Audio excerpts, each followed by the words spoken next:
आश्रम के सभी बच्चे जब दूसरे कामों में लगे होते थे तो एक बच्चा एक कोने में बैठा चुपचाप अपने आप में खोया रहता था। वो अक्सर किसी से ज्यादा बात नहीं करता था। आश्रम की सभी जिम्मेदारियां पूरी करने के बाद जहां सभी बच्चे पूरे दिन की घटनाओं की चर्चा करने लगते, वहीं पर वो शांत रहने वाला बच्चा एक बरगद के पेड़ के नीचे बैठकर ध्यान करने लगता। सभी बच्चों को आश्चर्य होता था क्योंकि उसका कोई दोस्त नहीं था। वो अक्सर आश्रम में अकेला ही घूमता रहता था।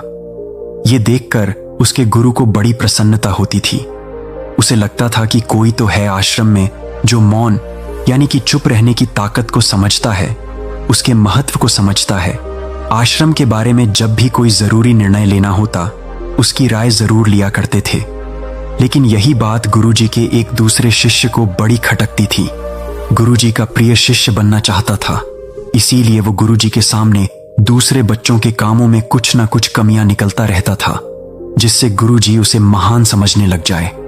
अक्सर वो अपनी जिम्मेदारियां पूरी तरह से निभाना का दिखावा भी करता, चाहे उससे कोई सलाह ना भी मांगे, लेकिन फिर भी वो उन्हें अपनी सलाह देता रहता था।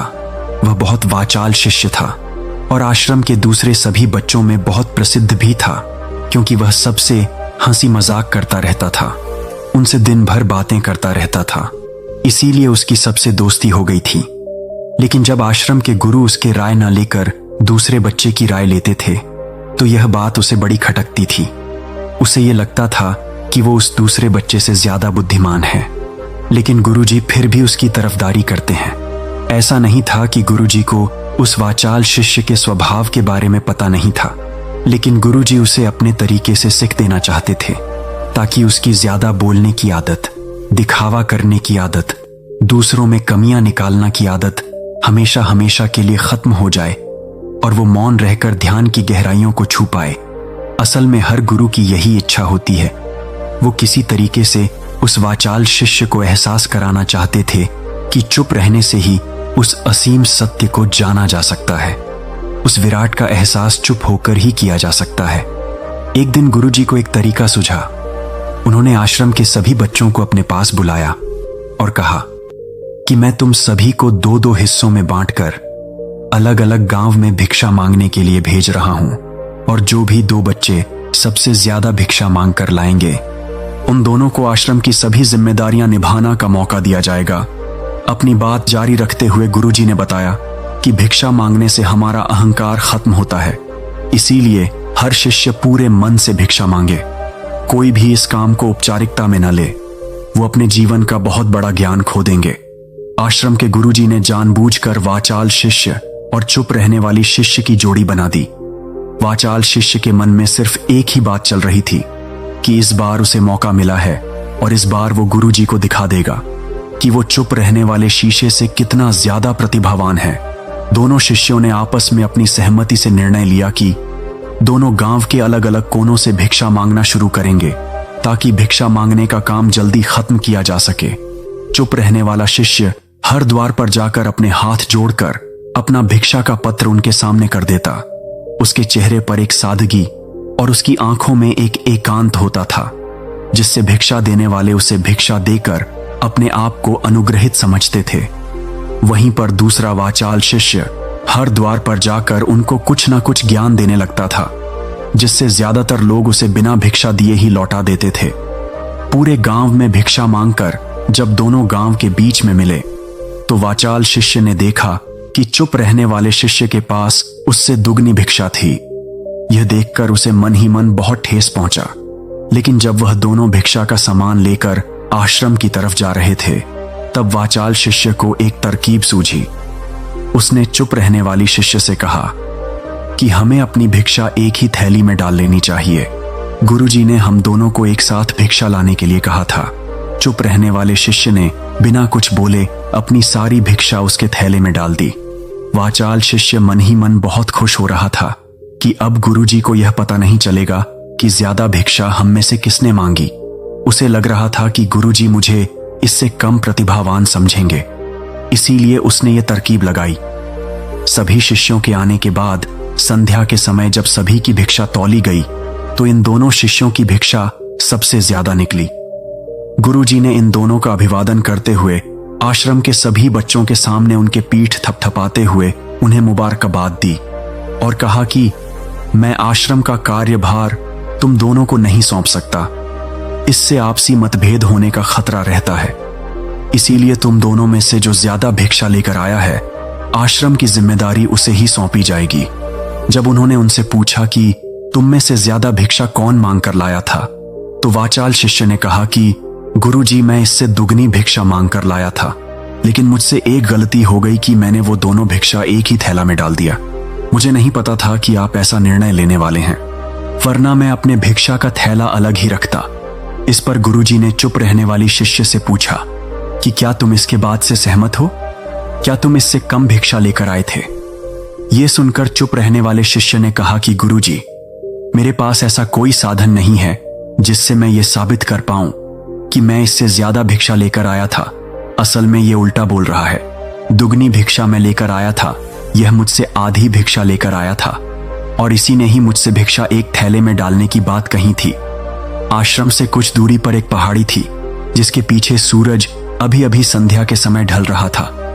गुरुजी को तो पता था कि सच कौन बोल रहा है, लेकिन बाकी बच्चों के सामने सच साबित करने के लिए उन्होंने उन दोनों से एक सवाल पूछा कि पीछे पहाड़ी पर तुम्हें क्या दिखाई दे रहा है? यह सुनकर वाचाल शिष्य झट से बोल पड़ा कि गुरुजी, पहाड़ी के पीछे सूरज अपना रंग बिखेर रहा है। आसमान में लालिमा छाई हुई है। यह बहुत ही सुंदर दृश्य है। वो तो और भी बहुत कुछ कहना चाहता था, लेकिन गुरुजी ने उसे चुप करते हुए दूसरे शिष्यों से जवाब जानने के लिए जब उसकी तरफ देखा तो उसकी आंखों में आंसू भरे हुए थे। श्रद्धा, भक्ति और प्रेम से उसकी आंखें भर आई थीं। गुरुजी को उससे पूछने की जरूर ही नहीं पड़ी। गुरुजी ने सभी बच्चों को संबोधित करते हुए कहा कि मैंने सवाल किया था कि पहाड़ी के पीछे तुम्हें क्या दिखाई दे रहा है। ज्यादातर लोगों को यही दिखाई देगा कि एक बहुत सुंदर दृश्य है, लेकिन मजे की बात यह है कि सुंदरता बोलकर नहीं बताई जा सकती, उसे महसूस किया जा सकता है, और सामने वाला उसे सुंदरता को आपकी आंखों में देख पाता है। चुप रहने वाले शिष्य की तरफ इशारा करते हुए गुरुजी ने कहा कि असल में सुंदरता इसी बच्चे ने देखी है। दूसरे बच्चे ने सिर्फ सुंदरता की व्याख्या की है, लेकिन इसने वास्तविकता में उस सुंदरता को महसूस किया है। अपने आप को ऊंचा दिखाने की सभी कोशिशें नाकाम होती देख वाचाल शिष्य वहीं पर फूट फूट कर रोने लगा। उसको चुप कराते हुए गुरुजी ने कहा कि बेटा, मुझे पहले से पता था कि तुम झूठ बोल रहे हो, लेकिन मैं तुम्हें उस झूठ का एहसास करना चाहता था। सभी बच्चों को संबोधित करते हुए गुरुजी ने बताया कि शब्द जाल की तरह होते हैं। हमारे ज्यादा बोलने की वजह से बहुत सारी समस्याएं पैदा होती हैं। जब कोई आदमी एक बात को बरहा चढ़ाकर बोल देता है तो उसे सिद्ध करने के लिए उस शब्दों के जाल में फंसता चला जाता है, और इसी वजह से अंतर्मुखी होने की बजाय वह बहिर्मुखी होता चला जाता है। वहीं पर जिस भी व्यक्ति को अपनी अनर्थ यात्रा करनी होती है, उसे सबसे पहले चुप रहना सीखना होता है। जरूर से ज्यादा बोलना या फिर हर वक्त बोलते ही रहना, यह सब हमारी अनर्थ यात्रा में बाधा बन जाती है। जब आप चुप रहने का अभ्यास करते हैं तो आप अपने साथ वक्त बिताने लगते हैं, जिससे कि आप अपने एकांत को जान पाते हैं। और एक बार अगर मन में एकांत स्थापित हो जाए तो आपकी आंखों में, आपके चेहरे पर वो सादगी, वो एकांत, वो स्पष्टता की झलक, सब कुछ सामने नजर आने लगता है। कुछ साबित करने को नहीं रह जाता, कुछ बताने को नहीं रह जाता, सब कुछ आंखों में देखा जा सकता है। चुप रहने वाले शिष्य की तरफ इशारा करते हुए गुरुजी ने कहा कि अभी जो दृश्य इस बच्चे ने देखा वह ज्यादा बोलने वाला आदमी कभी नहीं देख पाएगा। अपनी बुद्धि से तर्क वितर्क करता रहेगा कि उसे क्या क्या दिखाई दे रहा है, लेकिन उसमें से वह महसूस कुछ भी नहीं कर पाएगा।